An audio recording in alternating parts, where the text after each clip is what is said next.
Okay. Thanks for coming this afternoon. We're here to provide an update on APD's reform effort over the past decade. As you know, this reform effort has been guided by an agreement between the City of Albuquerque and the U.S. Department of Justice, what we call as the CASA, or the Court-Approved Settlement Agreement. Earlier this week, the independent monitoring team overseeing the CASA determined that APD is perhaps surpassed the most important milestone, reaching 100% compliance. We want to describe how we got here, where we're at, and where we're going from here. So with that, I want to introduce Mayor Tim Keller and Chief Harold Medina to kind of go over their perspective on this, and then I'll be going over a number of slides. Thanks. Well, thank you, Gilbert. And as Gilbert mentioned, we're going to have sort of some opening remarks, and we're going to walk through how we got to this point, both from the city's perspective and in some cases our own personal perspective. And you know, for us, we know one thing, that we have reached a pivotal milestone for the community that is nearly a decade in the making. That's what this represents. And the Albuquerque Police Department is now in full and effective compliance with the Court-Approved Settlement, or CASA. Now, there's many aspects to this, but first and foremost, we want to acknowledge this does warrant an absolute congratulations to our officers in our department. We know that the road to get here has not been easy. We also know that we never gave up. And as you'll see on this path, there were many points where we could have, or things were going the wrong direction. But we didn't. We kept fighting for two things. We kept fighting for supporting our law enforcement and maintaining the highest standards of accountability. We said we have to do both. We cannot sacrifice one for the other, and in fact, we have not. So I'm also grateful to Chief Medina in his leadership and his commitment to get this department where it is today. You're going to hear about some specific actions that he took as chief to really make this happen. I'm also thankful for our police officers. They put their life on the line, of course, each and every day for our families, despite our department having to go through this, and despite having to literally retrain in terms of how to use of force for the right reasons. But for them to be able to do both of those at the same time, I know was no small task. I'm also grateful for our community that did not lose faith in this process. I know there were times when people were very optimistic, there were times when people were pessimistic, and even still, there are people who believe that this does not matter. And I will tell you that when you layer in a monitor, you layer in the Department of Justice, you layer in our city council, everyone who works in law enforcement, there is no question that this is real. There's also no question that the work continues and that we have more to do. But there is no other way to demonstrate progress than what we are sharing with you today. And so I think it is something our city should be grateful for, and our city should be proud of. These have been tough times, we acknowledge that. But part of that means understanding resilience means not only dealing with tough times, but coming out of it stronger. And that is exactly what the DOJ process is literally verifying with these findings. So today we recognize how far APD has come, and it also is a recognition of hope for the future of our city and our department. So with more on this, Chief Medina. You know, first and foremost, I want to thank each and every one of the employees of the Albuquerque Police Department, both sworn and professional staff, who brought us to this point of being in compliance. This was a team effort. We had individuals who were out in the field doing a great job. We know the success we've had in lowering property crime since 2018 when Mayor took office. I returned as a deputy chief over field all the way till now, where we're starting to see reductions in homicides. And I think that was the key, that was the vision for me and Mayor, is to have a police department that was fully effective and able to protect and improve a community's safety, but at the same time do it in a constitutional manner that honored the citizens and showed respect towards the citizens of Albuquerque. I also want to thank the families of all our employees. A lot of times when you implement reform and you implement changes of strict accountability, it does lead to a stress in an individual's life. It sometimes carry back home. And unfortunately, we did have a number of officers over the course of these many years that resigned from the department because of the scrutiny that they were under. I want to thank those that stayed here, but I want to thank the families back home who are a support network for their loved ones, who served in the police department and kept them coming to work each and every day, and continued that path of our reform with the Albuquerque Police Department. You know, I also want to thank Mayor Keller. He didn't know I was going to do this part, but the honest truth is, in 2020, he needed to make a decision of who was going to be the next chief, and there's a national search, and he appointed me to be chief, and I hope that we did everything we needed to do to prove that going internally at the time was the best decision, because we knew what the problems were and what needed to be corrected. So, and lastly, all my deputy chiefs, whether it's Superintendent Police Reformer Garcia, who I've worked with for over 20 years, or somebody new to the department, Deputy Chief Smathers, and all the others who worked with us day in and day out to provide the guidance and the accountability. Sometimes the tough decisions at the top aren't the most popular, and sometimes it doesn't. You don't win a popularity contest at the end, but we had people who did amazing work of accountability that led us to this place of success. Like Mayor stated, in 2020, when we had the discussions of how we wanted this to go forward, we had a clear vision. We wanted to do this in a way that was good for Albuquerque, good for the citizens of Albuquerque, and we realized that we may not be able to take a template that worked in New Jersey and make it work in the city of Albuquerque in the same way. We pushed back when we had to push back, but we developed policies that I truly feel are sustainable and that will outlast the Department of Justice visit to the city of Albuquerque, and has truly worked to change the culture of Albuquerque and can remain here with future administrations as they look and are able to ensure that they're still effective with the job that they're doing to protect the community, but at the same time following what we've established as a police department. In closing, I want to thank the citizens of Albuquerque for their continued support, like Mayor said, and everybody who each and every day gives that important pat on the back to our officers, or shows their appreciation to our officers in the community. At the end of the day, our officers are out there each and every day working for the citizens of Albuquerque, and it sure goes a long way for them to see that appreciation from individuals that you sometimes don't get anymore in 2024. So thank you, and with that, we'll go back to Gilbert. So I'll go over these slides, hopefully pretty quickly. The mayor and the chief, and we have our city attorney here, might weigh in here and there and give their perspective. Let's see. Okay. So this first slide is just a couple of quotes. If you recall back, we're going to go through a timeline of all this, but back in April 10th, 2014, this is when the DOJ released their investigative findings. Some of you were here at the time, some of you weren't, but it was pretty damning, a lot of the stuff, that we were dealing with people who posed a threat only to themselves. By we, I mean officers. Officers often used excessive force, including deadly force. There was insufficient oversight, inadequate training, and ineffective policies. And there was a culture of indifference to constitutional policing. So that was pretty widely publicized, and that's what started things off here. Happy to report that these are some other quotes that came in recent monitoring reports. So the independent monitor produces these reports. They've produced 19 of them. As you can see, they talk about us not missing a beat, that our investigators completed cases within times required by the collective bargaining agreement. They talked about, in this recent one, APD ingenuity. APD implemented policy training and practice changes that resulted in a 10% increase in operational compliance, and then finally we're at 100% compliance. So a lot of different praise there. In between all of that, there were positive, negative, and as the mayor and the chief said, we took some backslides and we overcame those challenges and have made a lot of progress.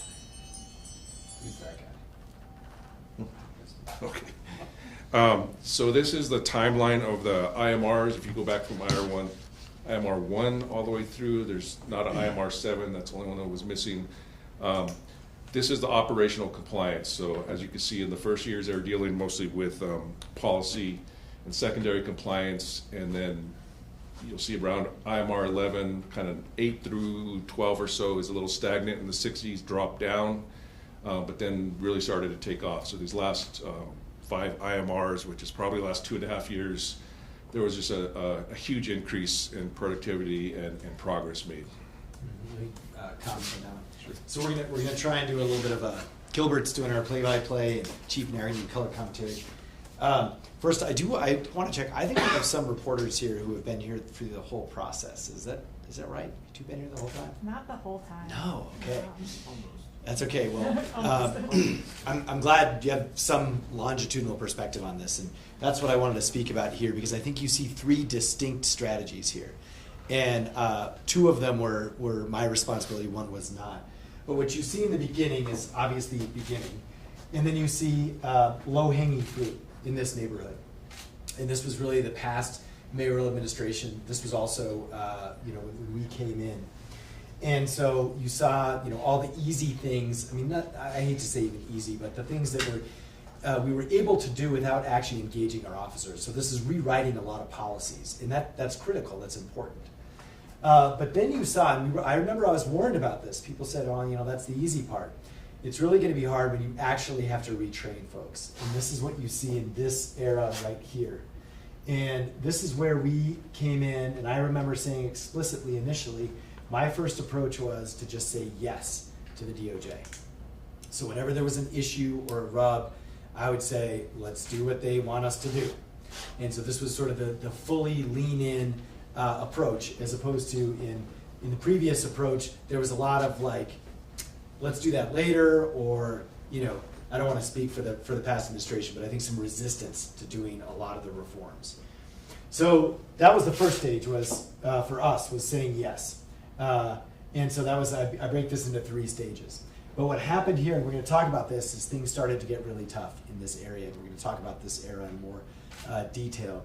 But we made a big change here where we stopped just saying yes. This is what the chief was talking about. Instead of acquiescing to every single best practice from New Jersey or Portland or all of these communities, and instead of doing everything the monitor told us to do, we started pushing back. But we would push back with our own answer that best fits Albuquerque. That was the difference. So we started doing our own reform in our own way in this era right here.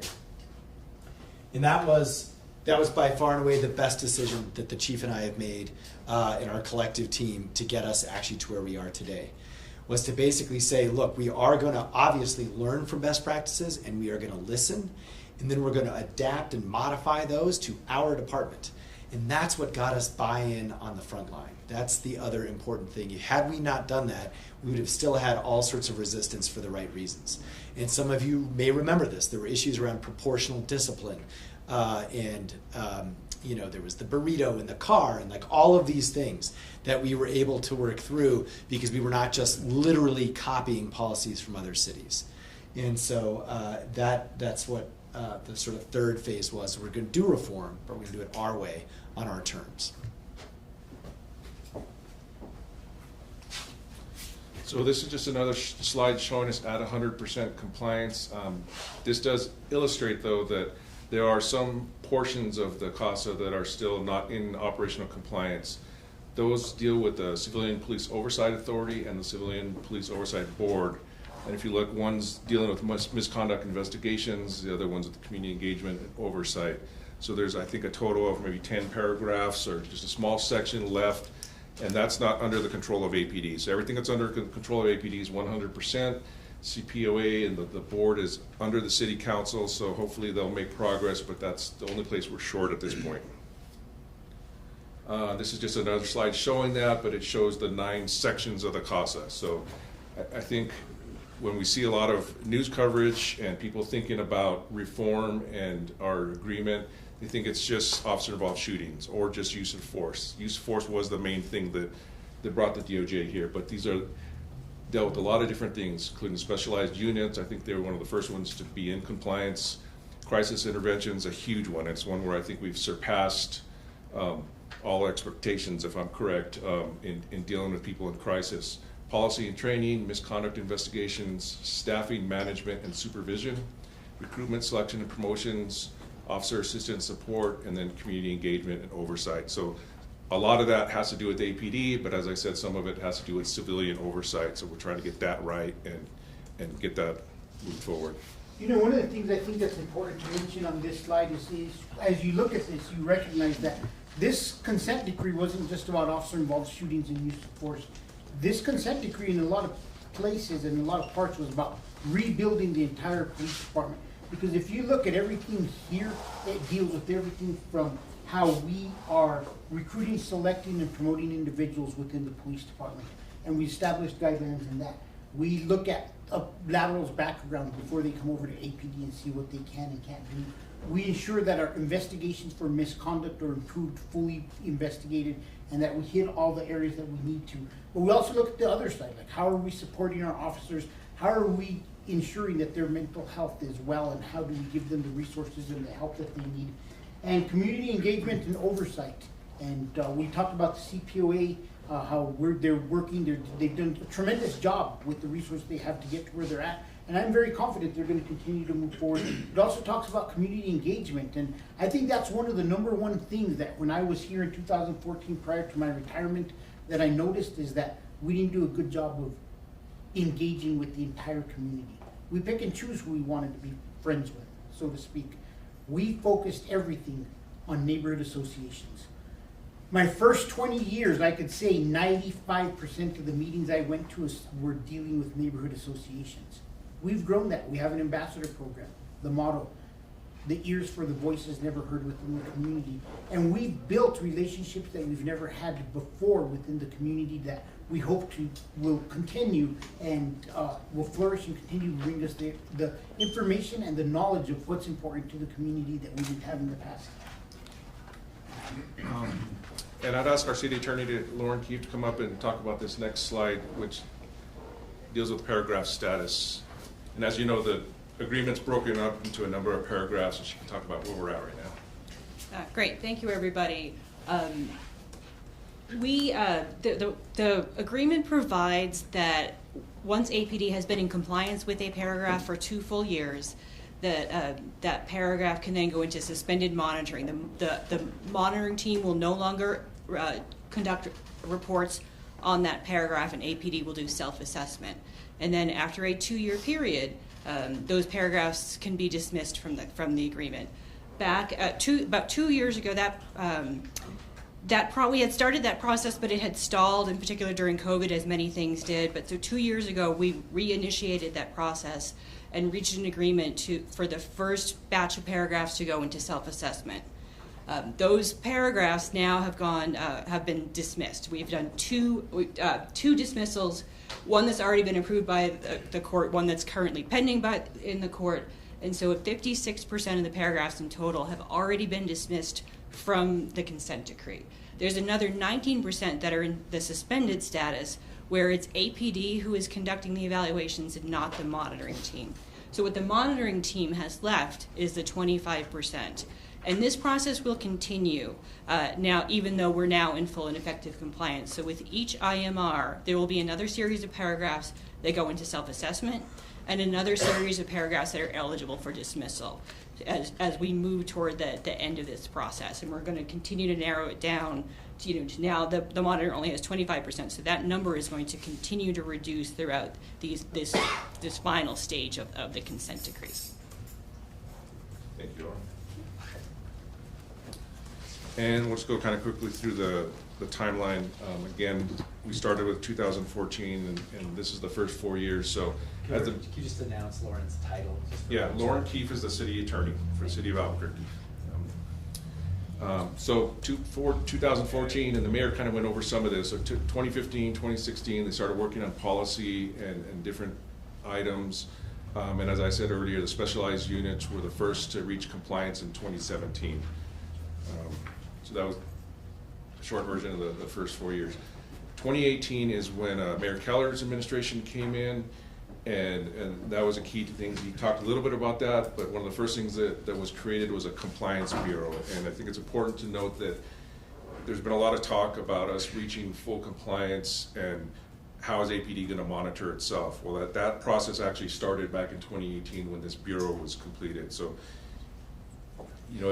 we have been policing ourselves and monitoring ourselves to some extent and getting better at it, but the mayor could talk a little bit about his approach when he came in. So this was our first year, and one of the things that we heard loud and clear on the campaign trail was that the department and the city was not prioritizing reform. And that was a reflection of a lot of things, but it was also a reflection that at the top, there was not someone of high rank who was in charge of reform.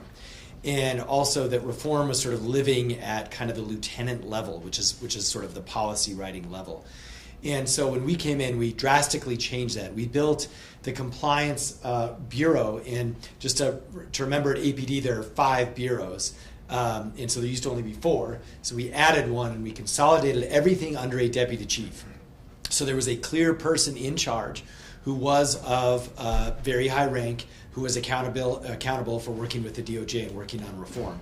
So in that version, it was actually now Superintendent Garcia, but he was the first Deputy Chief of Compliance, and that was an action we took, I think, around January or February, just 2 months into office, so that we could consolidate and hold ourselves accountable from a leadership perspective where we were going on reform. So I'll turn this one over to Chief Medina. In 2019, when Chief Medina was Deputy Chief, one of the innovative things he created was a scorecards system, and it lives on today. You know, in 2019, I was Deputy Chief of Field Services, and we were trying to come into compliance with the area commands. And I distinctly remember the commanders had no idea if they were passing, failing. There was no way for me to know unless I went specifically to ask and dig up information. And when I was lieutenant in 2010 and 11, in property crimes, we had a lot of success. But I walked around with a sheet, and I could tell you every number for every area command. I knew that if I was above 55 auto thefts for a week, I was asking questions. So what we started to do is we started to track compliance in the same format, and we created scorecards. And the very first edition of scorecards came in, and they were all pink or red, pinkish red, and that signified that the commander was not in compliance. And it was a jaw-dropping meeting between myself and the commanders when I said, what is going on? You've met no benchmarks. And it had all the benchmarks, 2 videos reviewed, were their sergeants doing their jobs. The next month they came in and they had a little bit of yellow and some green. By the 3rd, 4th month, they were slowly turning all green. And it took us some time, and now today we still will continue to utilize those scorecards to ensure that officers are conducting what they have to do. Basically all we did, and with something else we'll talk about later, is we took a very successful program that NYPD used, CompStats, which holds people accountable to statistics. And we created that version for compliance. And then in 2020s, where the mayor talked about, and we've talked about it previously, this is the backslide, where it started. Dipped from really 64%, then to 62, and then down to 59%. There are a lot of reasons for that. Obviously, COVID started that year. We started seeing crime go up towards the end of the year. We had protests that entire year. It was a rough year for a lot of people. But we were also not able to sustain the operational compliance, so that started a backslide. And on that, as we talked about some of the reasons, here's the chart I showed earlier was the operational compliance. This is just broken up into which chief was overseeing the department at which time. Talk about that. Yeah. So, gather my notes here. There's a couple of things about this neighborhood, the yellow era. Gilbert mentioned some basic context, but I mentioned this a few times, and I think during COVID it was a little bit lost on folks. We were basically put on informal notice that our department was sliding off into a chasm and that receivership was possible. And you may remember there was some of this that was publicly reported, advocates who were asking for it. And receivership is, of course, the ultimate, I think, failure of leadership. This was the point when we knew we had to do things differently, because our department was literally on the cusp of completely going off the abyss and being taken over literally by a custodian. We would essentially lose the Albuquerque Police Department. That was on the table in this era. And this is one of the reasons, as we've discussed before, why we felt there was a need for a new chief of police. This was also one of the reasons why we felt like we had to make much bigger changes to be able to actually conduct reform on our own terms.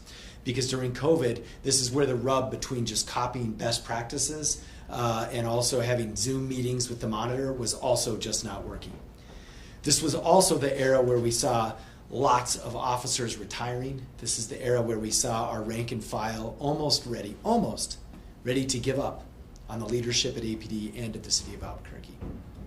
That's how bad 2020 was. And I think you all remember what that looked like both on the streets, but also with COVID in our homes and at our department.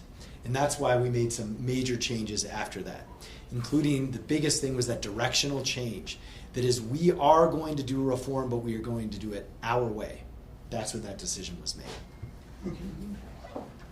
You know, and I just want to add to that wouldn't have been possible without the support of the administration, the mayor, and everybody else that allowed it. When we pushed back on the Department of Justice, it took certain personalities to be able to confront, push back, and tell individuals that I don't think you're right. And that is the biggest trait that I wanted to instill in my deputy chiefs and make sure that they knew that it was okay to push back and say no. And we couldn't have accomplished that if we didn't have the support from the mayor and everybody else at the top of city government, because it was very contagious when we were in court with individuals that we're pushing back on. And it wasn't appreciated or liked at first, and there were very many heated conversations during this time in these federal court hearings between myself, some of my leadership, and members of the monitoring team. But I think it really put a reset to the process and got us to a point where we're able to work in collaboration with one another, and we're able to problem solve through issues, and our voice was heard as a department as to what was wrong. I couldn't have officers for 5 hours on a forced handcuffing. That was my biggest argument. Couldn't have officers just sitting around waiting for a use of force when calls were stacking and the community wanted an officer to go help them in a specific call. So I just want to thank everybody who supported us in the pushback and allowed us to do the job that we needed to do to get us to that point where we had a respect for our relationships between all the parties, and we were able to problem solve and listen to one another. So I think the mayor said this, but also part of that transition went from Chief Medina coming in as the superintendent of police reform. The actual position was created at that time. Another important thing is the Albuquerque Community Safety was created at this time. It was a concept, I think, in 2020, started to go operational in 2021, and it was a huge addition. As you may recall, there was a lot of anti-police sentiment around the country, and meanwhile, the mayor pushed forward on this concept to treat some of the calls without law enforcement, and that's how ECS was born. Do you want to see more about that? Yeah. So if we take us back to that era, we're coming out of COVID, at least we thought we were, and then it sort of came back a little bit. But we're coming out of COVID, and it was abundantly clear to myself and our team over at City Hall that we had to make some massive changes to prevent our department from sliding into receivership and losing the support of the rank and file officers. So basically we did the following things. Number one, we picked a new chief who had some new ideas about how to do this. That was, of course, Medina. Number two, we decided that we were actually going to hire something called EFIT to help us deal with the backlog and the processing of cases. Because that was going so slow, even the victims of use of force found no justice, solace, or faith in our department because nothing was being processed and these backlogs were just growing. The next thing we did was we committed to creating a third department in our emergency response system so that we could have responses to low-level health, mental health, behavioral health calls, and essentially just in-need calls handled by social workers. And I think everyone here is aware of the Albuquerque Community Safety Department, which is now up and running 24/7. It's taken last year 40,000 calls that APD and our fire department did not have to take. But all these ideas were part of a package to save our department, and in many ways our city at the time, from falling sort of off that abyss. The last thing that we did is we said we actually have to have, instead of just a compliance bureau, which at the time reported to the chief of police, because of the transition of Chief Medina and I talked about this, and he said, you know, the only way to actually have some faith in this system is to make sure that we have a final stop for discipline, to hold our officers and our department accountable that is not accountable to the chief. This is what the advocates have been asking for decades. This was one of the most forward-looking approaches that had been used in other cities. And so we looked around and we were able to put together the Office of the Superintendent of Reform, which of course has a superintendent. It's now Eric Garcia. And that superintendent has the say over discipline and does not report to the chief of police. This was a big change, number one, in giving faith in the community and in victims, that there was at least going to be some sort of different opinion other than a chief of police. And the second thing was, it set the stage for our officers too to recognize that we were staffing this department with people who knew our community and knew what they were doing. They were not just enforcing, rote legislation from New Jersey or from Portland. And so this is when you saw these longstanding issues, if you were in the details, around proportional discipline and progressive discipline. This is when we fixed all that. That was really grinding the officers down because we were able to say, no, here's what works in our city, and also, but we're not going to have everything be the chief's decision.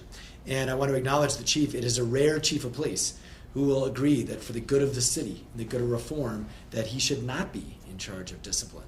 And so those were the changes that we made in this era, which led us to the next year, 2022. In 2019, as a deputy chief, I talked about earlier about when I was a commander in property crimes, I walked around with numbers. I believed that we needed to keep track, and everybody should be accountable for their area commander for their section. Is auto theft going down? If not, why auto theft sergeant's going to answer for it? And one of the names that we haven't mentioned today, she recently retired. She did a wonderful job. We had developed a program called Duke City Stats, which was modeled after CompStats in NYPD, where commanders came in every couple weeks and they were questioned. What is the biggest crime problem in your area? And we put them on the hot seat. We made them accountable for lowering crime within their area command. And I think it's helped us to get to where we are today with some of the property crime rates at the level that they're at. Corey Lowe, who was now the deputy chief of compliance, saw the concept of Duke City Stat, and she had a wonderful idea. She created Reform Stat, which basically held individuals who were responsible for paragraphs, responsible for those paragraphs going into compliance. And she'd make them present every Friday. They'd come back, and Jason is nodding his head because he had several of those paragraphs, and she held them accountable to their benchmarks. They had timelines, they had time frames, and she wanted to make sure that they met deadlines. And they'd give me lists, and I'd be all, did they meet their deadline? And it was all about creating a culture of accountability. And I think that's the biggest thing that we need to get out of this at the end of the day, is that this is about accountability, whether it's accountability for crime or it's accountability for compliance. Leadership must always be willing to hold those that are other leaders and responsible for certain areas, responsible for getting the work done that needs to be done. And Corey did a great job in implementing Reform Stat in the compliance world. So now we're moving into those last couple of years, and this is where a lot of the things started to pick up. So in 2023, the city attorney talked about dismissal of paragraphs. So this was the first partial dismissal of paragraphs, 59 back in 2023. At the same time, or around that time, 55 paragraphs moved to self-assessment. That's where our bureau started self-assessing. And then another key decision that the mayor made was creating voluntary internal monitors. So we have the independent monitoring team under the court that's been overseeing this whole process. I think we started to see where that was going to phase out, and we created our own internal monitors from the city level that was essentially outside of APD. So we have a police training monitor, a monitor for discipline and misconduct, and a monitor for use of force. In addition to that, we started reaching other benchmarks. This was a huge one, use of force, which is the biggest issue in the CASA. The number of use of force incidents were within policy 95% of the time. So if you think about it, I think use of force is just a fraction of all contact that officers make with the public. Within that contact, there may be a use of force incident a percentage of the time, and 95% of the time it was within policy. So that's important to talk about. Not use of force didn't just go down, but it was within policy, which was our overall goal. And then another benchmark is the Internal Affairs Force Division assumed full control over the current use of force investigations. So we talked about EFIT, the external group that was in here. At this point in late 2023, IAFD took back control over that. So come to this year, 2024. So I talked about use of force policy being within 95% of the time. Now it's within 97% of the time. So it continues to improve. Additional 33 paragraphs moved into self-assessment. The other part that EFIT did with force investigations is we had hit that point where the mayor talked about earlier, and we had 678 backlog cases. So what that meant is They had missed deadlines, and discipline could no longer be placed on officers who violated policy. But the monitors and the DOJ still wanted those cases investigated. And so EFIT took on that role, and they just recently completed those that backlog of cases. Obviously, this week we reached 100% operational compliance, which we've spoken about, and what that means is full and effective compliance, which this will go to the court. We'll have a court hearing in June, and we'll talk a lot about this stuff. Final thing, 93 additional paragraphs are pending dismissal. A joint motion was filed in court this week to dismiss those paragraphs.